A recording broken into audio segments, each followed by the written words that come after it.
भारत का इतिहास बहुत ही गर्वशाली और युद्ध से परिपूर्ण रहा है। भारत के इतिहास में कई ऐसे युद्ध हुए जिसमें लाखों की संख्या में सैनिक मारे गए, हजारों की संख्या में महायोद्धा मारे गए। उनकी वीरता की कथा से हमारा पूरा इतिहास भरा हुआ है।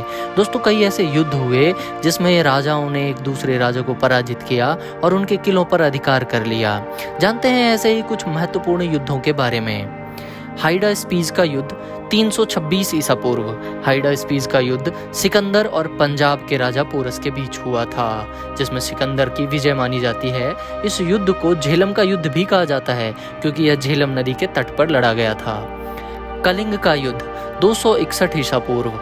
कलिंग का युद्ध मौर्य सम्राट अशोक और कलिंग के राजा के बीच में हुआ था, जिसमें अशोक ने करोड़ों की संख्या में सैनिकों को मौत के घाट उतार दिया था। इस युद्ध में इतना लहू बहाया अशोक ने कि उसके बाद रक्तपात को देखकर अशोक ने भविष्य में युद्ध न करने की घोषणा की और बौद्ध धर्म अपनाकर धम्म नीति की घोषणा कर दी। सिंध की लड़ाई 712 ईस्वी। 712 ईस्वी में पहली बार भारत पर अरबों का आक्रमण तेज हुआ। यही वो समय था जब मोहम्मद कासिम ने सिंध के राजा दहीर के खिलाफ युद्ध छेड़ दिया। इस युद्ध को मोहम्मद कासिम ने जीता और इसके बाद भारत पर अरबों के आक्रमण लगातार तेज होते रहे। तराइन का प्रथम युद्ध सन 1191। तराइन का पहला युद्ध मोहम्मद गौरी और पृथ्वीराज चौहान तृतीय के बीच सन 1191 में हुआ। इस युद्ध में मोहम्मद गौरी की हार हुई और पृथ्वीराज चौहान की विजय गाथा पूरे भारत में सुनाई दी। तराइन का द्वितीय युद्ध सन 1192। तराइन के पहले युद्ध में हार का बदला लेने के लिए मोहम्मद गौरी 1192 में दोबारा युद्ध करने आया। इस बार राजा जयचंद के षड्यंत्र के कारण मोहम्मद गौरी की जीत होती है और पृथ्वीराज की हार।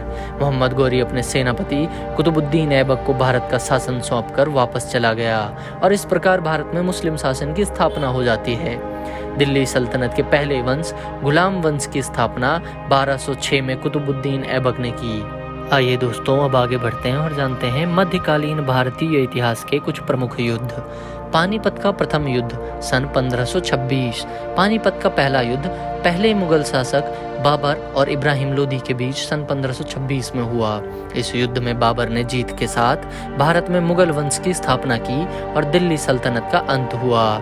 दिल्ली सल्तनत का अंतिम शासक लोदी वंश के इब्राहिम लोदी रहे।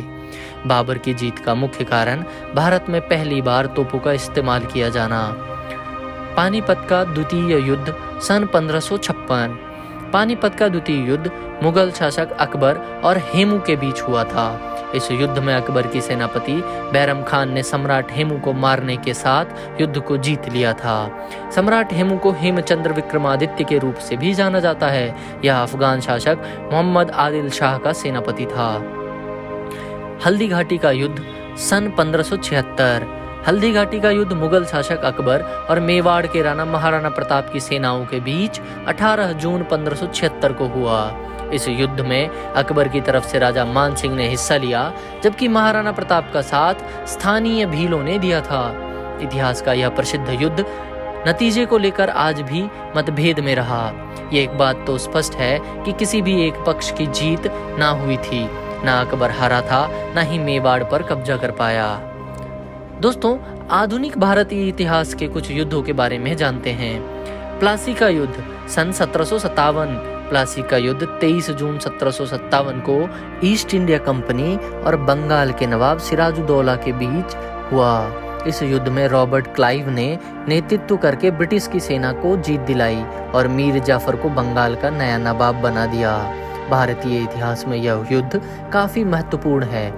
बांडीवास का युद्ध सन 1760।